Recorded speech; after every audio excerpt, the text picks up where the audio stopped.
monde, j'espère que vous allez bien. Je vous retrouve aujourd'hui pour une vidéo que j'ai envie de faire depuis des années et ça y est, je franchis enfin le pas. C'est la vidéo où je lis les favoris de Booktube. Alors c'est un genre de vidéo qu'on voit fleurir en particulier en janvier, février. Chaque année, il y a beaucoup de chaînes qui en organisent, mais pour moi, la star de ça, c'est Kyla de Books and Lala. En même temps, j'aime toutes les vidéos qu'elle fait, mais c'est elle qui m'a donné le goût et l'envie de tester ce concept où en fait on va regarder toutes les vidéos des favoris de l'année précédente des personnes qu'on suit sur YouTube et puis en choisir qu'on va nous-mêmes lire cette année. Alors pour faire les choix, il y a plein de critères possibles. Elle-même, elle les change d'une année à l'autre, elle a toujours des idées de concepts fous. Comme c'est la première année où je teste ce type de vidéo, j'avais envie d'y aller avec des critères, on va dire, classiques. Donc au début, je m'étais dit, il faut que j'ai 5 livres en commun avec la personne dont je regarde la vidéo des favoris. Donc 5 livres que j'ai soit adorés, soit au moins aimés. Et puis, il faut que dans les livres que je n'ai pas lus, il y en ait qui m'intéressent déjà, soit qui sont dans ma palle, dans ma wishlist, sur mon radar. Je voulais pas ajouter un livre en plus en ma palle dont je n'avais que peu entendu parler ou pour lequel je n'avais pas d'intérêt particulier déjà avant, parce que sinon on ne s'en sort pas. Donc là je commence à regarder les vidéos de quand même pas mal de monde, je fais mes listes et tout, et là je me rends compte que il y a vraiment pas beaucoup de gens sur le nombre de personnes que je suis avec lesquels j'ai minimum 5 livres en commun. En effet, j'aime beaucoup suivre une large panoplie de personnes qui ont des goûts littéraires très différents. Alors certains en ont similaire avec moi, mais je me suis rendu compte que pour beaucoup, ce n'était pas le cas, ou en tout cas pas dans leurs favoris. J'ai dû revoir mes critères et je suis descendue au fait qu'on ait 3 livres en commun au moins dans les piles à lire. Et avec cette redéfinition-là, j'ai pu trouver 5 personnes qui validaient mes critères. Donc je vais vous montrer les livres qu'on avait en commun et puis ceux que j'ai choisis dans leur sélection des favoris de 2023 à eux. Je voulais aussi préciser qu'il y a des chaînes que j'aime vraiment beaucoup que j'aurais aimé pouvoir choisir pour cette vidéo, mais on n'avait vraiment pas de livres en commun. Je pense qu'il y en avait certaines où on en avait 0. C'est incroyable. Ça sera peut-être un concept pour l'année d'après, mais cette année-là, comme je vous disais, je voulais faire simple, donc je vais vous montrer ma sélection. Il y avait une personne qui était comme l'exception à tout ça, parce qu'on n'avait que des livres en commun. Genre tous les livres favoris qu'elle avait en 2023, je les ai lus et adorés. Il s'agit de Cathy is Reading, qui est une personne que je suis depuis quelques mois seulement, donc je connais pas encore super bien sa chaîne, mais j'aime beaucoup son énergie, elle est très calme, elle est très fan de Sanderson aussi, donc ça j'aime vraiment, ça me remotive moi-même à lire ses livres. Et donc dans ses favoris qu'on avait en commun, il y avait The Final Empire de Brandon Sanderson, Love Theoretically, c'est pas un favori mais je l'ai quand même bien aimé de mon côté. If We Were Villain, pareil, je l'ai quand même bien aimé. A Curious Beginning, que j'ai adoré et qui fait partie des séries que je veux vraiment continuer en 2024. Emily Wilde, Encyclopedia of Fairies. Est-ce que j'ai besoin de vous en parler encore? Vous le savez à quel point je l'aime. La mer sans étoiles, ma lecture préférée de 2024. Half a Soul, que j'avais aussi beaucoup aimé. Donc voilà, on avait juste tellement de livres en commun, j'étais comme incroyable. Et le seul qu'on n'avait pas en commun, c'est un manga. Donc là j'ai fait une petite exception sur mes critères. Ça commence bien, j'ai 2 règles et puis il y en a une des 2 que je respecte pas. Mais pour les autres, je vous promets, j'ai été plus stricte. Là c'est juste que je me dis on en a trop en commun pour que je ne teste pas le seul livre qu'elle a recommandé et que je n'ai pas lu, qui est un manga, donc qui sera relativement rapide à lire en plus, et c'est Yona of the Dawn. Donc je l'ai emprunté à la bibliothèque. Merci à la bibliothèque parce que les mangas c'est très cher. Dans Yona of the Dawn, on a donc Yona qui est une princesse qui vit une vie quand même bien heureuse de princesse, tout va bien, jusqu'à ce qu'il y ait un drame qui frappe sa famille, qu'elle doive s'enfuir et tenter de survivre dans un monde qu'au final elle ne connaît que très peu. Je l'ai vu passer sur quelques chaînes anglophones, pas des francophones je pense, mais je suis très curieuse de le tester. Et puis d'avoir un manga dans ma sélection, je vous cache pas que je suis contente parce qu'il y en a d'autres, c'est vraiment des gros livres, donc ça va me faire du bien. Donc voilà pour mon premier choix. La deuxième personne qui se qualifiée, c'était Alexandra Roslin. Pareil, j'aime beaucoup son énergie, elle a plein d'idées de vidéos assez cosy et tout, donc ça me parle bien. On avait quand même 6 livres en commun. Emily Wilde's Encyclopedia of Fairies, qui était dans énormément de classements cette année, mais il le mérite. Alone with You in the Ether, que j'ai beaucoup aimé de Olivier Blake. Half a Soul, encore une fois très présent dans les classements. 13 de la mer d'Émeraude de Brandon Sanderson. Les aventures d'Amina Al-Sirafi, 2 livres d'ailleurs, 13 et Amina, que j'ai lu et vlogué pour un vlog pirate cet été. Si j'y pense, je vous mettrai le lien dans la barre d'infos. Et puis The Rules of Magic de Alice Hoffman, que j'ai lu il y a longtemps, mais que j'avais adoré. C'est comme un prequel de Practical Magic, Les Ensorceleuses, qui est mon film de l'automne préféré, qu'on a d'ailleurs revu avec mes Patreons cette année. Et autant j'avais pas trop aimé le livre Practical Magic, mais The Rules of Magic, j'avais adoré, c'était incroyable. Donc on a quand même 6 livres que j'ai beaucoup aimé dans sa liste. Et il y en avait 2 qui correspondaient à mon autre critère d'être dans ma palle ou dans mon radar. C'était 7 Days in June et That Time I Got Drunk and Saved a Demon. Et j'ai choisi That Time I Got Drunk and Saved a Demon. Et en fait au moment où je vous parle, je l'ai déjà lu. Parce que je l'ai lu pour un vlog romance what the fuck, parce que j'avais oublié que c'était mon choix pour cette vidéo. Ce n'est pas grave. Du tout. Je vais vous en parler rapidement et je vous mettrai aussi le lien de mon autre vidéo si vous voulez voir mon avis plus détaillé. Mais vu ce que j'ai pensé de ce livre-là, franchement, c'est pas grave. Mais je vais finir ma sélection avant de vous donner mon bref avis sur ce livre. 3e personne qui correspondait en termes de critères, c'était The Book Leo. Je pense que c'est Léonie son nom et sa chaîne est incroyable. Elle fait plein de vidéos concept où elle analyse des tropes ou des tendances sur les réseaux sociaux des livres. Elle fait plein de vidéos sur Hunger Games récemment que j'ai beaucoup aimé. Allez la suivre, top. Et elle habite aux Pays-Bas, donc c'est sympa aussi d'avoir un peu un autre décor que les États-Unis, la France ou même le Canada dans les vidéos. Au niveau de nos livres en commun, on avait Nettle and Bone de T. Kingfisher, je pense. Beaucoup aimé, c'était mon premier livre de l'autrice, mais j'ai définitivement envie d'en lire d'autres. C'est un peu un conte de fées sombre et j'ai adoré. The Last Tale of the Flower Bride de Roshani Chokshi, que j'ai beaucoup aimé aussi. The Very Secret Society of Irregular Witches, qui est sorti en français, que j'avais beaucoup aimé quand je l'avais lu il y a un bon moment maintenant. Cultish, alors là c'est de la non-fiction qui explorait un peu le fonctionnement des cultes ou des compagnies qui ressemblent un peu à des cultes. Et j'avais trouvé ça hyper intéressant. Et le dernier, c'était The Serpent and the Wings of Night, qui m'avait aussi beaucoup plu. Donc, une belle sélection. Il y avait un seul livre, par contre, dans les autres qu'elle avait lus qui correspondait pour cette vidéo. Et je suis très contente parce que c'est un que j'ai beaucoup envie de lire. C'est A Study in Drowning de Ava Reid. J'en ai entendu beaucoup de bien. En 2023, il était dans ma liste des sorties que j'attendais le plus. On n'est pas surpris, je ne l'ai pas encore lu. Mais ça va se faire pour cette vidéo. On est sur un peu de la Dark Academia, avec un peu de magie de fées. Je suis quand même très intriguée par cette histoire. J'ai vu des avis assez variés. Je pense que ça va être un petit peu horrifique aussi. On va voir. On passe à la 4e personne de ma sélection et la seule francophone. Je m'en rends compte, j'avais même pas fait attention, mais c'est la seule chaîne française. Il s'agit de Nina Quill. On avait 4 livres en commun. Donc vous voyez, j'avais juste 3 chaînes où j'avais 5 livres et plus en commun. J'en voulais plus pour cette vidéo, donc d'où le fait que j'ai descendu mon critère. Et donc, avec Nina, 4 livres.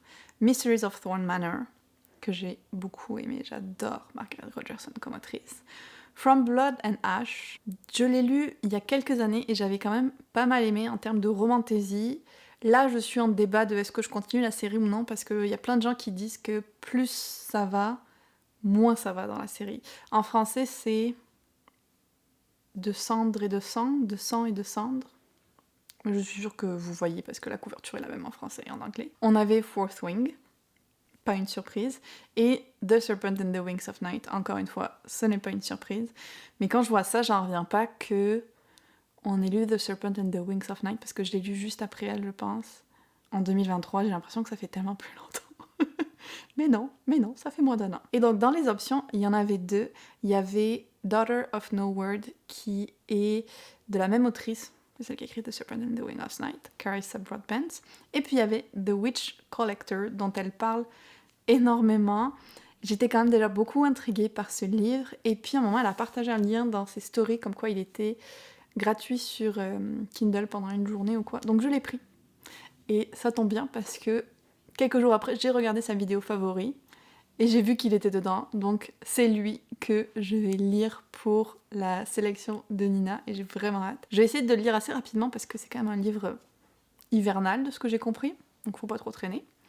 Et on en arrive à la 5e personne, qui est aussi une booktubeuse que j'ai commencé à suivre l'an dernier et que j'adore. C'est Sid Bookworm, j'adore son énergie en fait particulièrement. Elle et ses vidéos sont très fun et elle a vraiment une belle énergie. C'est ça. On avait 3 livres en commun, on avait Bookshops and Bone Dust, qui est le prequel de Legends and Latte et que j'avais vraiment préféré d'ailleurs. If We Were Villain, qui fait un petit comeback, tout comme Tresse de la mer d'Emeraude. Et dans les livres qu'elle avait lus et que moi je n'avais pas lus, il y avait Black Cake, You Made a Fool of Death with Your Beauty et Malice. Et il se trouve que Malice m'a été offert par Erika pour mon anniversaire. Quand je vous disais qu'il y avait des gros livres dans cette pile à lire, voilà, il fait... Alors je vais essayer de pas me spoiler. Il fait 630 pages.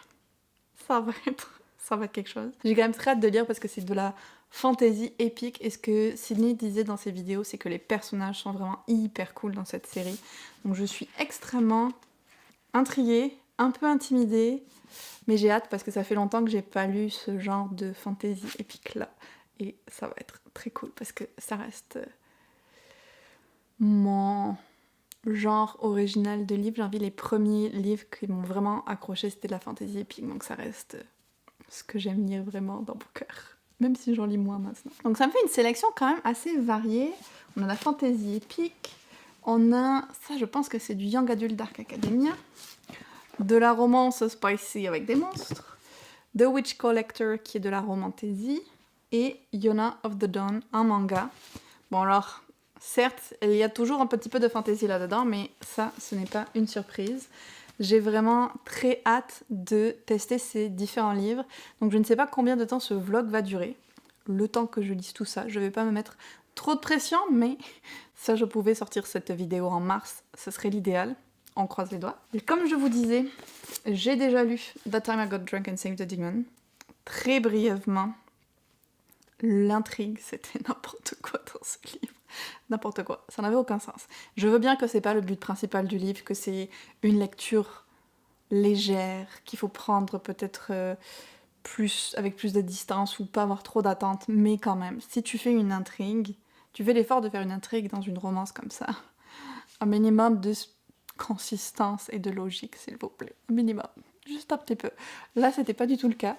Le personnage principal qui s'appelle Cinnamon Hot Pepper, donc comme cannelle piment chaud, et qui vend des épices, va se retrouver à sauver un démon qui est un métamorphe dragon et embarquer avec lui pour détruire certains artefacts magiques qui représentent la force de vie d'une sorcière maléfique qui a emprisonné les démons. Donc on la suit un peu à travers ce chemin-là. Il y a des petites scènes spicy, mais ça l'a pas fait pour moi. Je pense qu'en étant gentille, je lui ai mis un 3 sur 5. Donc c'est très malheureux, mais ce premier test pour le vlog n'est pas un succès parce que voilà, il ne fait clairement pas partie de mes favoris à moi. Une lecture en demi-teinte, je ne perds pas espoir, j'espère fortement trouver des nouveaux favoris avec ce concept de vidéo là, mais on verra ce qu'il en est. Donc si vous avez suivi, il me reste 4 livres à lire pour ce vlog et je pense que je vais probablement enchaîner avec Yona of the Dawn parce que à un moment il va falloir que je le rende à la bibliothèque. Donc je vais sûrement le lire d'une traite et vous donner mon avis uniquement à la fin. Donc dès que je l'aurai lu, je vous retrouve pour vous donner mon avis.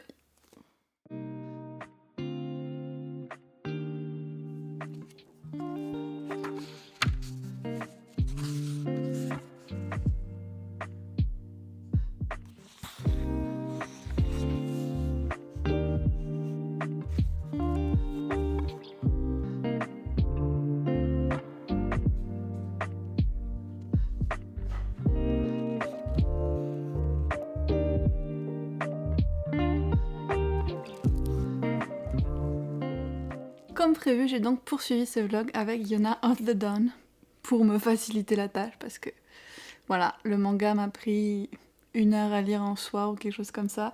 Et franchement, J'ai bien aimé, mais c'est un premier tome qui est très introductif, alors c'est dur de... Je peux pas dire waouh, c'était génial ou quoi, parce que je trouve que vraiment, on commence juste à voir l'histoire.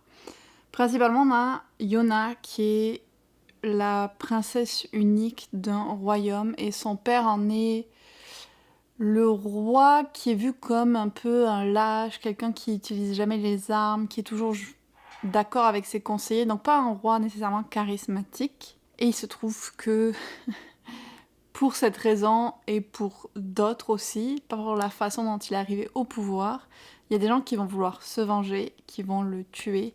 Et Yona va se retrouver à devoir fuir avec comme seul allié un espèce de capitaine de la garde qui veillait sur elle, avec qui elle a grandi et tout.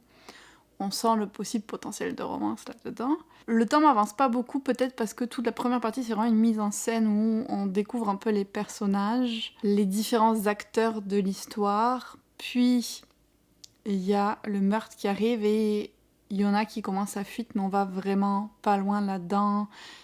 Il y a des histoires d'amour, il y a des histoires de trahison, mais quand même un premier tome qui plante à peine le décor. Je suis quand même assez intriguée pour peut-être tester 1 ou 2 tomes de plus, voir où s'en va l'histoire plus en détail. Si je devais le noter, je pense que je lui mettrais 3,5 sur 5. Sachant que la note pourrait évoluer pour la série selon la suite. Peut-être que je vais les emprunter à la bibliothèque, qui sait. Et si jamais ça arrive avant que j'ai fini de lire les autres livres de ce vlog, je vous en reparlerai, mais ne nous emballons pas, parce que vous le savez, je suis très douée pour commencer des séries, moins pour les continuer. Donc voilà, je lance ça en l'air, on verra ce qu'il en est. Et pour ma prochaine lecture, je pense que je vais y aller avec The Witch Collector, parce qu'il ira bien aussi dans ma pile à lire du challenge Romantasy qui vient de commencer.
Écoutez, ça se passe bien quand même pour le moment ce vlog parce que j'ai commencé le 3e livre de ma liste qui est The Witch Collector et j'en suis à 30% presque déjà du livre, j'ai bien avancé. Et pour le moment, je suis qu'à moitié convaincue malheureusement. Alors je vais commencer par ce que j'aime dans le livre, l'univers. Je trouve ça très intéressant.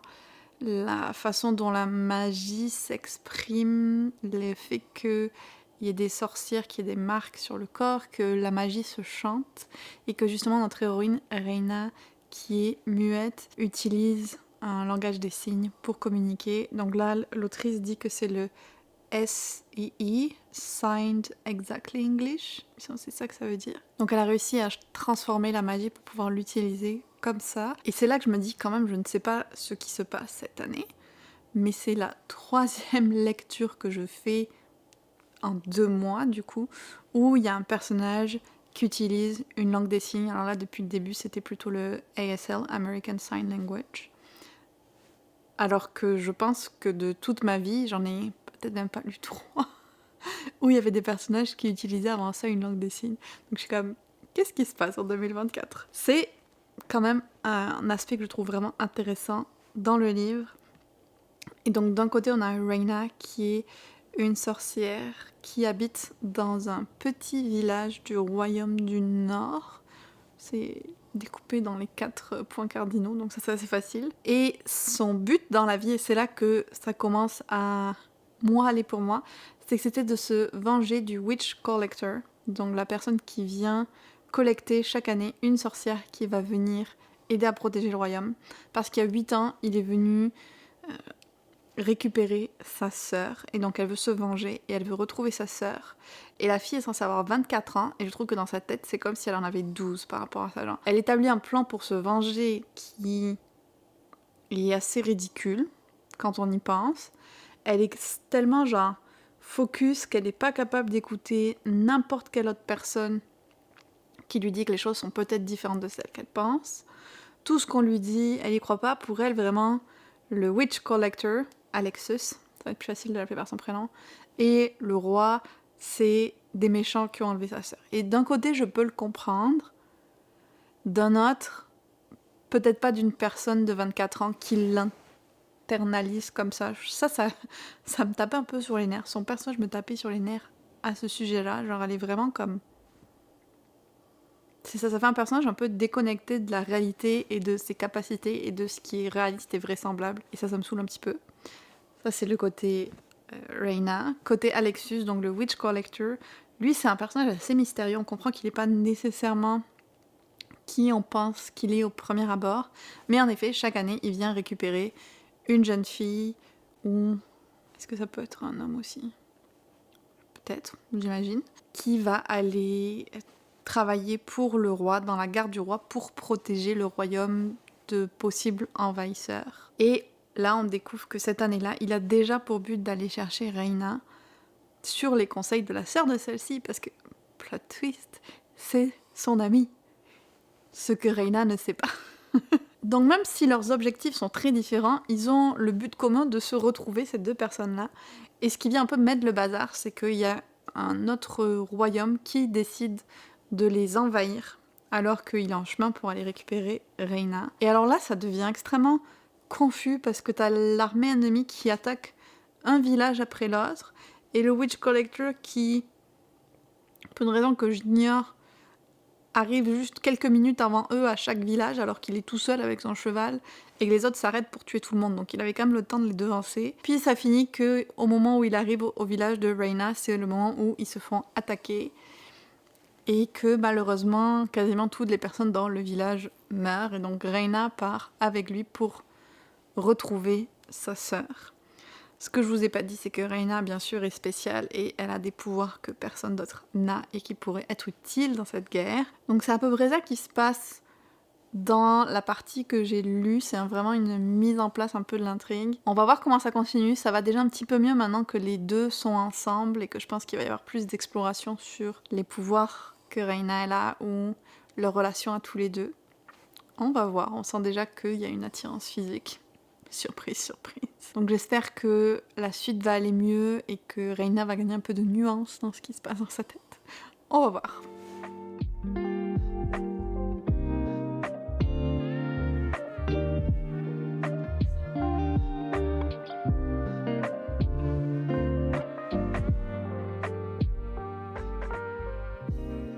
Je voulais vous faire une mini update rapide parce que j'en suis à 69% du livre, donc les 2/3. Et ça y est, je commence enfin vraiment à apprécier l'histoire. Donc, pas 69%, mais dans la dernière partie que j'ai lue, où on a Alexis et Rhaena qui sont tous les deux isolés dans la forêt, dans une espèce de piège magique, qui traversent plusieurs épreuves qui leur permettent de se rapprocher. Et surtout, en fait, ce qui était le déclencheur pour moi, c'est que depuis le début, on avait beaucoup de... Vous savez, les phrases en demi-teinte, le foreshadowing, où on comprend qu'il y a des trucs reliés, qu'on nous cache et tout ça. C'est un procédé que j'aime bien, parce qu'il permet de faire monter la tension. Mais il faut faire attention à ne pas l'utiliser à outrance, à mettre plein de ces petites phrases-là, et à trop attendre avant de faire les révélations, ou à en mettre vraiment beaucoup, et ça devient un petit peu lourd. Je trouvais que l'autrice était à la limite avec ça. Là, je commençais à en avoir un peu assez. Et puis là, gros chapitre de révélation. On en fait pas mal de réponses qui vont connecter ces différents petits bouts de phrases qu'on avait eus, qui viennent faire un petit peu plus de world building, nous expliquer un peu plus comme l'histoire d'Alexis et tout. Et donc là, c'était hyper satisfaisant et ça a amené une autre dimension à l'histoire. Et c'est à partir de ce moment-là, et je pense honnêtement, c'était quand même à la bonne moitié du livre, que c'est passé d'une lecture ok à une lecture que j'apprécie vraiment. Il y a encore quand même pas mal de répétitions, notamment dans le texte, sinon l'écriture ça va, c'est le seul point que j'ai vraiment soulevé. J'aime bien les deux personnages. Je dirais pas que c'est des personnages que j'adore ou auxquels je suis méga attachée, mais je les aime bien, ils sont ok. Donc, on progresse quand même dans ce livre-là, ça va de mieux en mieux. On va voir comment ça finit, mais je voulais vous partager un petit peu cette amélioration et le fait que maintenant je suis beaucoup plus emballée à l'idée de le continuer et il se passe vraiment plein de choses, donc je vais essayer de lire encore un petit peu avant d'aller me coucher.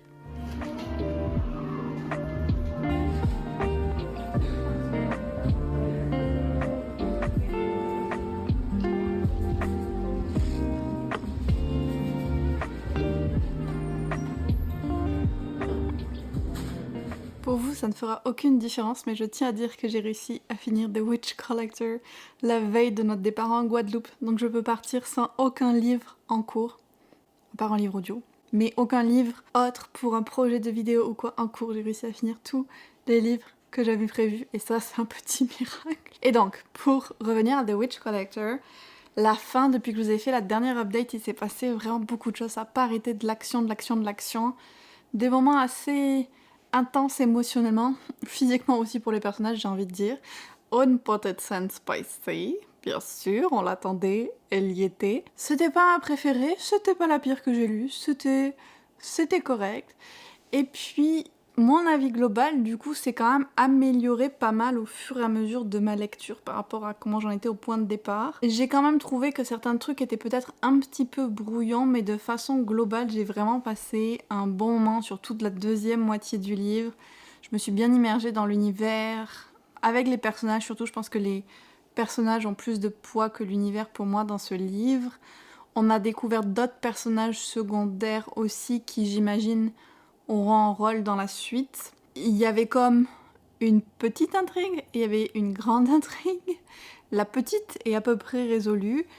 Le couple Alexis-Rhaena a pu avancer dans sa relation, dans leurs objectifs, on va dire, et qu'est-ce qu'ils voyaient pour leur avenir, surtout de la part de Rhaena qui a fait une grosse transformation de sa personnalité par rapport au premier chapitre où je la supportais pas vraiment.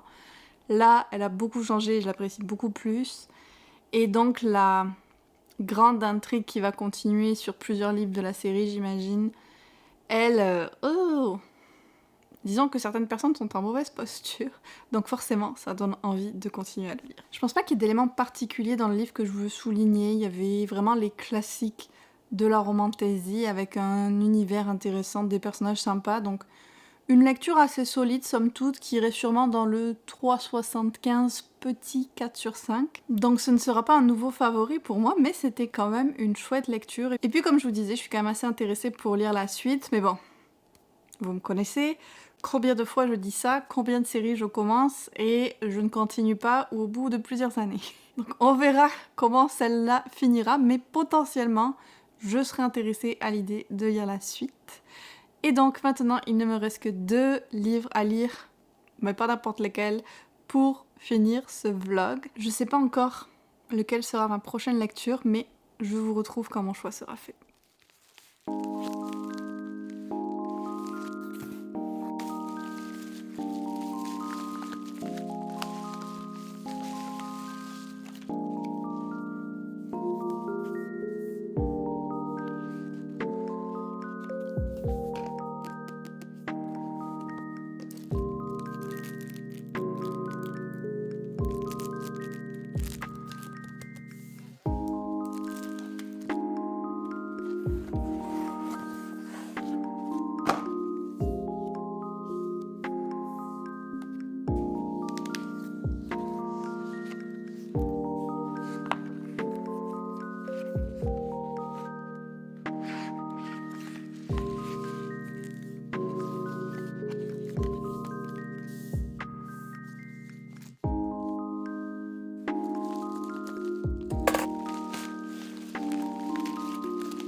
Je vous reprends maintenant que j'ai commencé le 4e livre de ce vlog, l'avant-dernier, qui est Malice de John Gwynne, donc un gros bébé quand même, parce que c'est de la fantasy adulte en anglais.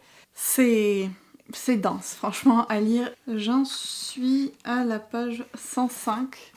Le livre fait 650 pages, donc je suis loin d'avoir fini. Mais je me suis dit que j'allais vous faire cette première update pour vous dire un petit peu mon impression générale pour le moment. Au-delà du fait que ça tapotait pas qu'en feu. Je suis même pas sûre de comment arriver à vous résumer ce livre d'une façon claire, mais je vais essayer. Donc on est dans un univers fantasy un petit peu médiéval et avec une vibe qui faisait assez biblique parce que long time ago, il y a fort longtemps, il y a eu un dieu qui avait des espèces d'anges et qui créait donc les êtres vivants, les hommes, tout ça. Et puis un de ces anges, je dis anges, ils sont pas appelés comme ça, mais genre ils ont des ailes et tout, et c'est des êtres lumineux. Un de ces anges s'est rebellé et a décidé qu'il voulait prendre le pouvoir, qu'il voulait détruire les créations du dieu. Vous voyez pourquoi je vous dis que ça fait très biblique. Et c'est là qu'on croise un petit peu avec le Seigneur des Anneaux, puisque cet ange-là a amené à la fabrication de 7 objets de pouvoir, mais assez maléfiques. Il y a eu des guerres suite à ça, il y a eu notamment des guerres entre les hommes et les géants, et à la fin, Dieu, il en a eu marre, il a décidé de tuer tout le monde pour que ça aille plus vite. Sauf qu'à un moment, il s'est rendu compte qu'en fait, il s'était fait tromper lui aussi par cet ange déchu-là, dont j'ai oublié le nom... Azroth. Voilà. Ça lui, le grand méchant. Et donc il a arrêté de tuer tout le monde. Il est resté quelques humains rescapés qui sont allés dans les terres d'exil, où ils se sont encore battus avec des géants pour récupérer leur territoire. Et depuis, les humains vivent là, donc la guerre des dieux et tout ce qui a été fait, c'est dans le passé fort lointain et tout. Mais il se trouve qu'au moment où notre histoire reprend, les géants font leur retour avec toute leur cruauté. Athros tente de revenir et tout, donc on a un peu cette remontée en puissance qui fait un peu comme le retour en fait de Sauron dans le Seigneur des Anneaux, je trouve. C'est pour ça que ça fait un mix Bible et Seigneur des Anneaux, kind of. Et nous, au milieu de tout ça, on suit pas mal de personnages. Au début, je pensais qu'on suivait les 4 inscrits là. Donc c'est des hommes qui vont de l'adolescence à l'âge adulte, certains qui sont des soldats, d'autres qui sont des princes, on a un peu de tout. Et on suit ces personnages-là, chacun dans son intrigue, et puis on voit comment tout se recoupe et comment chacun dans cette partie des terres découvre que il y a un bouleversement qui s'en vient, il y a des intrigues politiques avec tout ça. Mais en plus de ces 4 points de vue-là, on en a d'autres en fait. Je pense que j'en suis à 6. Ça en fait un petit peu beaucoup, quand l'univers il est complexe aussi. Surtout que ça fait longtemps que j'ai pas lu de la fantasy adulte comme ça. Je pense que les seuls autres que je lis, que je mettrais dans le genre, ce serait La Voix des Rois et Le Fléau des Rois. Donc c'est les seuls autres que je lis, je pense qu'ils sont vraiment fantasy épiques du même genre, ça fait longtemps que j'en avais pas lu. Donc il me faut un petit moment pour me replonger dedans, mais en même temps je vous dis ça, et paradoxalement j'ai eu aucun mal quand même à lire ces 5 pages, c'est juste que ça m'a pris plus de temps qu'avec des livres on va dire un peu plus simplement écrits. Mais sinon je suis quand même intriguée par l'histoire, mais je suis quand même pas mal intriguée, je trouve aussi que c'est un rythme plus lent, c'est pas aussi page-turner ou palpitant que d'autres livres, mais c'est un début assez intéressant. On va voir comment ça évolue. Et un point que je voulais souligner quand même qui est très important pour moi, on est dans la fantasy écrite par un homme, on est dans un univers médiéval, et il y a tellement d'auteurs masculins principalement qui auraient utilisé ça comme prétexte à montrer des femmes qui se font violenter de toutes les façons possibles, qui se font agresser ou diminuer et tout ça, et pas lui. Ces personnages féminins, il n'y a pas comme de peur d'agression, et je trouve ça vraiment très cool et j'apprécie. On a eu donc quelques personnages féminins qu'on a rencontrés qui étaient quand même intéressants, et il n'y a pas tout ce côté domination sexuelle et tout, et je trouve ça vraiment chouette. Je pense que je vous en ai bien assez dit pour cette première update, j'espère que c'était assez clair quand même, et je vais le continuer tranquillement. Je m'accroche, je continue ma lecture. On est jeudi, ma vidéo est censée sortir dimanche. Et franchement, j'aime bien la lecture quand même. Mais c'est juste qu'il est vraiment long à lire. J'en suis à un peu plus de la moitié, donc vous voyez, ça se passe bien. Puis là, il y a eu des histoires de prophéties qui viennent vraiment beaucoup m'intriguer. Il y a un personnage en particulier auquel je suis en train de beaucoup m'attacher, c'est Corban. Je pense qu'il a vraiment beaucoup de potentiel et je l'aime beaucoup. Les autres, c'est un peu plus flou de quel côté de la balance ils vont être au final, ce qui est très intriguant aussi. Donc je passe un bon moment avec cette lecture, même si c'est toujours très différent, plus guerrier on va dire que ce que je lis d'habitude. Et j'y crois que je peux l'avoir lu. Et le dernier livre qui reste pour ce vlog, en dimanche.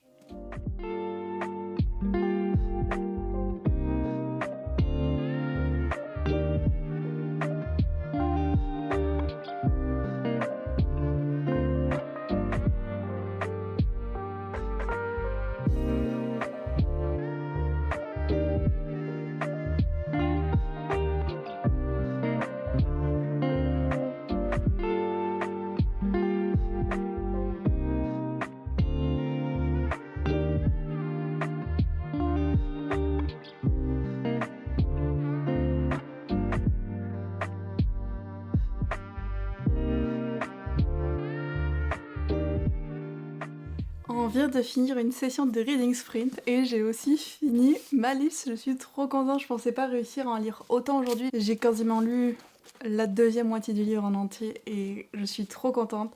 J'ai beaucoup aimé. Il me manquait quelque chose pour que ce soit un coup de cœur. Je pense qu'il y avait un investissement émotionnel qui n'était pas 100% là, même si plus à la fin.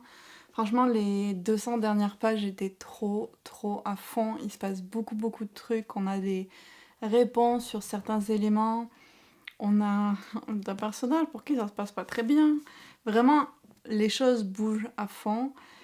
Et ça m'a réconfortée dans mon amour pour certains des personnages. Et c'est sûr que j'ai envie de savoir qu'est-ce qui va se passer ensuite. C'est pas une envie brûlante et urgente, mais idéalement j'aimerais bien continuer la série parce que j'étais quand même bien intriguée et c'est très prometteur comme univers. Il y a plein de choses qui se mettent en place dans ce premier tome. Beaucoup de découvertes du monde politique, des différents royaumes. C'est quand même très complexe comme univers, donc ça se met en place lentement et au fur et à mesure, on a quand même une bonne idée de qui fait quoi et où. Et puis comme dans le livre, il y a une prophétie quand même, on voit où l'histoire s'en va. Et nous, on a peut-être une meilleure perspective aussi de qui sont les différents acteurs de l'histoire, vu qu'on a cette perspective extérieure. Mais franchement, c'était hyper bien construit. L'écriture, des fois, il y avait quelques répétitions, quelques petites maladresses, mais vraiment, de façon globale, c'était super chouette. Je comprends pourquoi c'est un livre que beaucoup de monde a adoré et je pense que personnellement je lui mettrais peut-être un 4,5 sur 5. Donc c'est une découverte que je suis vraiment contente d'avoir faite, qui m'a fait sortir un petit peu de ma zone de confort et une nouvelle série de commencer qui s'ajoute à ma liste. Voilà. Ce qui veut dire qu'il ne me reste plus qu'un livre à lire aussi pour ce vlog et je vous retrouve quand je l'aurai commencé. Ça y est, j'ai commencé le dernier livre de cette vidéo, A Study in Drowning. Je l'ai commencé en audio d'ailleurs et j'en suis à peu près à 27%, donc un quart du livre. Je me suis dit que c'était un bon moment pour vous donner mes premières impressions. On est dans un livre qui est extrêmement atmosphérique, je dirais que c'est son point fort. Dans un univers qui ressemble un petit peu au nôtre, mais avec du surnaturel, et une jeune fille, Effie, qui est la seule femme à étudier à l'université en architecture. Donc déjà, être la seule femme là-bas, c'est pas facile, mais pourquoi ? Parce que c'est interdit pour les femmes dans ce monde-là d'étudier la littérature, qui était ce qu'elle aurait vraiment voulu faire pour pouvoir étudier son auteur préféré, Emrys Myrddin, un nom que je trouve très inspiré de Merlin. Et donc c'est son auteur préféré depuis qu'elle est toute petite, elle aurait adoré l'étudier, mais apparemment, les femmes n'ont pas un cerveau fait pour étudier la littérature, écoutez. C'est comme ça dans ce livre-là. Et il se trouve qu'il est mort il y a quelques mois, cet auteur-là, et qu'elle va remporter un concours pour redesigner sa maison, donc un concours d'architecture. Et donc elle part pour son espèce de manoir au bord de la falaise. Donc on a toute cette ambiance vraiment sombre, ça parle beaucoup d'un événement météorologique, climatique qui a fait qu'il y ait des villes entières qui ont été ensevelies sous les eaux, ça parle de légendes de sirènes, de celles qui... Il y a tout un peu ce danger, on va dire, autour de l'eau qui est très présent. Et puis le personnage d'Effie on comprend au fur et à mesure des pages qu'elle a des problèmes, je dirais, d'anxiété, de crise d'anxiété, et aussi des espèces de visions, des choses qu'elle voit que les autres personnes ne voient pas, et elle a des médicaments qu'elle doit prendre pour ça, mais elle les prend pour se calmer en sachant que ce qu'elle voit pour elle c'est vrai. Donc on a tout un peu aussi ce côté mental incertain, on ne sait pas trop qu'est-ce qui est vrai, qu'est-ce qui l'est pas. Et enfin, parce que la pause sa vie n'est vraiment pas facile, on comprend qu'elle a subi une agression de la part d'un de ses professeurs à l'université et que bien sûr elle s'est retrouvée à être celle qui se faisait étiqueter pour une fille facile. Je vais dire ça comme ça, c'est pas le mot qui est utilisé dans le livre, mais vous voyez ce que je veux dire. Donc c'est pas la joie dans la vie des filles. Et elle était très contente d'avoir gagné ce concours et de pouvoir aller dans la maison de son idole. Sauf qu'elle se rend compte que la maison est hyper décrépite, en très mauvais état, et que ça va pas être facile au final de faire son travail. L'ambiance est très très lourde vraiment. Et il y a un autre jeune homme qui est présent qui s'appelle Preston Ellery, qui est lui un étudiant en littérature et qui est là pour faire une thèse sur l'auteur, et de suite elle le prend en grippe Principalement parce qu'elle est jalouse que lui, il ait l'opportunité de pouvoir étudier cet auteur, alors que elle, juste parce qu'elle est une fille, elle ne peut pas. Et je trouvais quand même, de façon générale, et ça va pas être une surprise vu que c'est un young adulte, mais qu'elle avait des attitudes très enfantines et immatures qui me frustraient un petit peu. Personne ne sera surpris.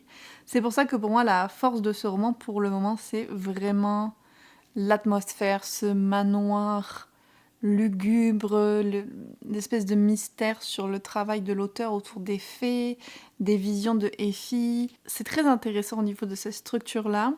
Le personnage me convainc moins, mais juste pour l'ambiance, j'ai vraiment envie de continuer. Et puis pour voir un petit peu aussi où est-ce que ça va s'en aller cette histoire-là, parce que je suis vraiment pas sûre pour le moment.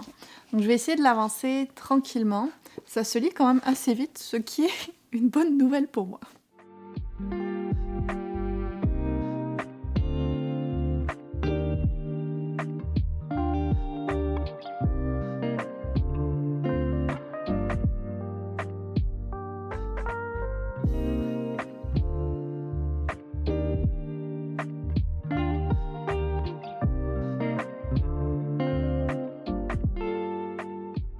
On est vendredi et ça y est, j'ai fini A Study in Drowning. Je suis vraiment contente d'avoir réussi à m'en tenir à mon planning de lecture hyper serré. Et c'était une très chouette lecture en plus, donc je finis le vlog de façon positive. C'est vraiment un livre très fascinant qui repose beaucoup sur l'atmosphère, l'écriture de l'autrice Ava Reid. C'est la première fois que je lis un de ses livres, mais elle a une écriture qui est vraiment très belle. C'est le genre de livre que j'aurais pu annoter pour les belles phrases. Je l'ai pas fait parce que je pense pas nécessairement que ce sera un livre que je veux garder ou relire, même si je l'ai beaucoup aimé. Mais franchement, elle a une super belle écriture et je serais plutôt partante pour découvrir d'autres de ses livres. On avait une mini touche d'horrifique, mais quand même beaucoup plus dans le gothique, je dirais, Dark Academia. Et j'aime pas lire des livres d'horreur de façon générale, sauf ceux où on a une ambiance dans un manoir un petit peu hanté, où il se passe des choses mystérieuses, comme dans The Last Tale of the Flower Bride, qui vient d'être traduit, qui va sortir bientôt, je pense, chez De Saxus. Pareil, c'était cette espèce de manoir sombre, il y a des secrets, on est en danger. C'est ce qu'on retrouve aussi dans ce livre-là. Ça m'a aussi rappelé The Only One Left de Riley Seeger, parce que ce manoir est au bord de l'eau et en danger de s'effondrer dans la mer. Et donc tout ça ensemble, ça fait une atmosphère que j'ai beaucoup appréciée. Le mélange avec le côté un peu folklore, légende, était très bien fait. L'autrice arrive vraiment à produire aussi une œuvre qui est super riche au niveau de tous les thèmes qu'elle aborde, que ce soit du féminisme, de la santé mentale, du stress post-traumatique, vraiment beaucoup d'éléments. Il y a des choses qui m'ont fait penser aussi aux rumeurs sur Shakespeare, sur le fait que c'est pas lui qui aurait écrit toutes ses œuvres. Il y a plein d'échos de différentes choses et je trouve vraiment qu'il y a une qualité très grande dans l'écriture. Vraiment, la seule chose qui fait que c'est pas un coup de cœur pour le coup celui-là, c'est qu'il y a un élément qui m'a beaucoup frustrée. Bon, il y avait le côté un peu enfantin de l'héroïne, mais au-delà de ça, il y a une révélation que j'ai très vite devinée ou comprise, et j'ai trouvé que c'était vraiment long avant que les personnages comprennent, alors que la solution était sous leur nez, qu'ils avaient plein d'indices, et qu'ils considéraient même pas ça. Ça m'a beaucoup frustrée. À un moment, j'en avais vraiment trop marre parce que ça a duré au moins 150 pages que j'attende qu'ils comprennent qu'est-ce qui se passait. C'était assez frustrant, c'était trop frustrant. Ça me dérange pas quand il y a un petit moment de décalage, on va dire, entre le moment où je comprends quelque chose et le moment où les personnages comprennent quelque chose. Mais là, c'était vraiment trop long. Surtout quand la majorité de l'intrigue repose sur ça. C'est un peu pénible quand t'attends qu'eux aussi s'en rendent compte. C'est vraiment la seule grosse critique que j'aurais pour ce livre-là. Mais franchement, c'était vraiment une lecture qui valait la peine. Petite touche de romance sur les bords, mais ce que j'en retiens, c'est vraiment le cheminement de Défi, le personnage principal, qui va vraiment lutter pour savoir qu'est-ce qui est réel, qu'est-ce qui l'est pas, se sortir un petit peu de cette image d'elle-même qu'elle a due à tous les traumatismes qu'elle a vécu Et ce mélange entre le monde réel, un monde un peu plus folklorique avec les fées et tout, franchement, j'ai beaucoup beaucoup aimé. Et je mettrai pour lui aussi un 4,5, très proche du 5 étoiles pour celui-là. Je pense que c'est celui que j'ai préféré de tout le vlog. Donc c'était une très bonne manière de le finir. Et d'ailleurs, on va faire un petit classement au final, un petit bilan des 5 lectures que j'ai faites parce que j'ai quand même commencé ce vlog il y a plusieurs semaines maintenant. Je pense que vous pourrez le voir si vous comparez avec la longueur de mes cheveux par rapport au début. Le temps a passé. Et puis ça me permettra de revenir aussi parce que avec les jours et tout qui se sont écoulés, je pense que mes notations ont peut-être un petit peu changé pour certains titres.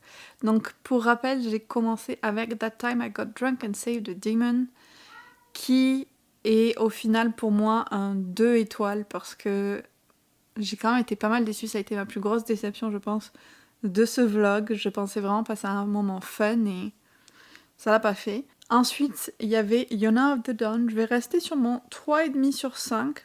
Un début prometteur, mais qui se démarque pas nécessairement assez encore pour que je puisse vraiment donner plus que ça, mais il faudrait que je teste le reste de la série vraiment pour savoir. Ensuite, on a eu The Witch Collector, auquel maintenant, en réfléchissant, je vais plus donner un 3,5 sur 5. Et la curiosité fait que je voudrais continuer la série, mais est-ce que mon intérêt est 100% là? Non. Donc je pense que ça va être une de ces séries qui restent dans les limbes de potentiellement un jour je continuerai. Le 4e livre, c'était Malice de John Gwynne. Et ça a vraiment été une lecture que j'ai appréciée, qui m'a fait changer complètement d'atmosphère. Je reste sur mon 4,5 parce que je pense que c'est vraiment de la fantasy solide, qui se tient bien, avec beaucoup de potentiel, des personnages hyper intéressants. Et même si je me sens pas pressée de lire la suite, j'aimerais vraiment continuer cette série-là. Et enfin, le dernier, dont je viens tout juste de vous parler, A Study Drowning, qui au final est mon préféré, comme je vous disais, avec un bon 4,5, presque un 5, une très chouette découverte. Et je pense que si Ava Reid a des livres adultes, ça m'intéresserait encore plus de les lire, parce qu'il y aurait peut-être un des aspects que j'avais moins aimé du livre qui serait pas présent. Donc un bilan assez intéressant, je trouve, parce que sur les 5 livres, il y en a 2 qui étaient déjà vraiment